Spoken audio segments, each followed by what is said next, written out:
రంగారెడ్డి జిల్లా షాబాద్ మండల కేంద్రంలో నవజీవన్ స్కూల్ సిబిఎస్ఈలో గ్రాండ్ పేరెంట్స్ డే నిర్వహించారు. ఈ కార్యక్రమంలో స్కూల్ ప్రిన్సిపల్ పాపిరెడ్డి, ఉపాధ్యాయులు, విద్యార్థులు, తల్లిదండ్రులు, విద్యార్థులు పాల్గొన్నారు. కార్యక్రమంలో భాగంగా ప్రస్తుతం వారి స్థానంలో సెల్ ఫోన్స్, టీవీలు, ఇతర ఎలక్ట్రానిక్ వస్తువులతో పిల్లలు వారి జీవితాన్ని గడుపుతున్నారు. ఇలాంటి పరిస్థితుల్లో పెద్దల యొక్క గొప్పతనాన్ని చిన్నారులకు తెలియపరచాలని, వారి అనుభవాలను పిల్లల జీవితాలకు పాఠాలుగా, విలువలతో కూడిన జీవన విధానాన్ని ఈనాటి చిన్నారులకు అందించాలనే ఉద్దేశంతో ఈ గ్రాండ్ పేరెంట్స్ డే జరిపి చిన్నారులచే అమ్మమ్మ, నానమ్మ, తాతయ్యలను పూజించి వారి ఆశీస్సులు పిల్లలకు అందించడం జరిగినది. అనంతరం స్కూల్ ప్రిన్సిపల్ పాపిరెడ్డి మాట్లాడుతూ ఈనాటి సమాజంలో చిన్న కుటుంబాలు పెరిగి అమ్మమ్మ, నానమ్మ, తాతయ్యల విలువలు చిన్నారులకు దూరమవుతున్నాయన్నారు.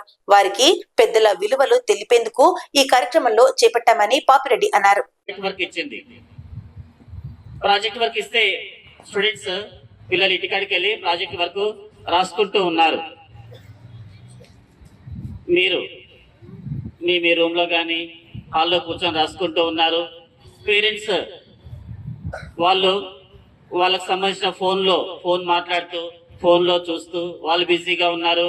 అమ్మ, నానమ్మ, తాత వాళ్ళేమో సీరియల్ బిజీలో ఉన్నారు. సీరియల్ చూస్తూ వాళ్ళ టైంని వాళ్ళు స్పెండ్ చేస్తూ ఉన్నారు. పాప టీచర్స్ ప్రాజెక్ట్ ని కంప్లీట్ చేస్తుంది. కంప్లీట్ చేస్తూ అట్నే బుక్ మీద పెట్టుకొని ఆ పాప పడుకుంది.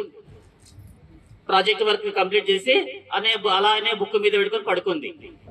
ఆ తర్వాత కొద్దిసేపటి తర్వాత అరే పాప అట్నే బుక్ మీద పెట్టుకొని పండుకుందని చెప్పి వాళ్ళ అమ్మ పాప ఇచ్చిన ప్రాజెక్ట్ వర్క్ బుక్ మూసేద్దామని ఓపెన్ చేసి చూసింది ఏం రాసింది అని. అంటే ప్రాజెక్ట్ వర్క్ ఏమి ఇచ్చారంటే టీచర్ భవిష్యత్తులో అంటే పెద్దగైన తర్వాత నువ్వేం కావాలనుకుంటున్నావు, పెద్దగైన తర్వాత నీవేం కావాలనుకుంటున్నావు అని టీచర్ ప్రాజెక్ట్ వర్క్ ఇచ్చింది. అది ఇదేదో బాగుంది, పాప ఏం రాస్తుందో చూద్దామని అది వాళ్ళ మమ్మీ వాళ్ళ డాడీతో కలిసి చదువుతూ ఉంటే ఆటోమేటిక్ గా వాళ్ళ అమ్మ కళ్ళల్లో నీళ్ళు కారిపోతూ ఉన్నాయి. ఎందుకో తెలియదు, ఏడుస్తుంది. ఆ ప్రాజెక్ట్ వర్క్ చూసి ఆ పాప రాసింది చూసి ఒకటేసారి ఏడుస్తూ ఉంది. అయితే ఆమె ఏడవడం చూసి ఇంట్లో ఉన్న వాళ్ళ నానమ్మ, వాళ్ళ తాతలు కానివ్వండి, వాళ్ళ హస్బెండ్ దగ్గరికి వచ్చి ఎందుకు ఏడుస్తున్నావు, ఏముంది అసలు దాంట్లో అంటే అప్పుడు ఆ ప్రాజెక్ట్ వర్క్ సంబంధించి వాళ్ళ అమ్మ వాళ్ళ నాన్నకి వాళ్ళకి చూపిస్తుంది. పాప ఏం రాసిందంటే నువ్వు భవిష్యత్తులో ఏం కావాలనుకుంటున్నావు అని ఏం రాసిందంటే నేను ఒక సెల్ ఫోన్ కావాలనుకుంటున్నాను. ఎందుకంటే మా నాన్న ఉదయం లేవగానే ఫస్ట్ పట్టుకునే వస్తువు ఏదంటే సెల్ ఫోన్ ని.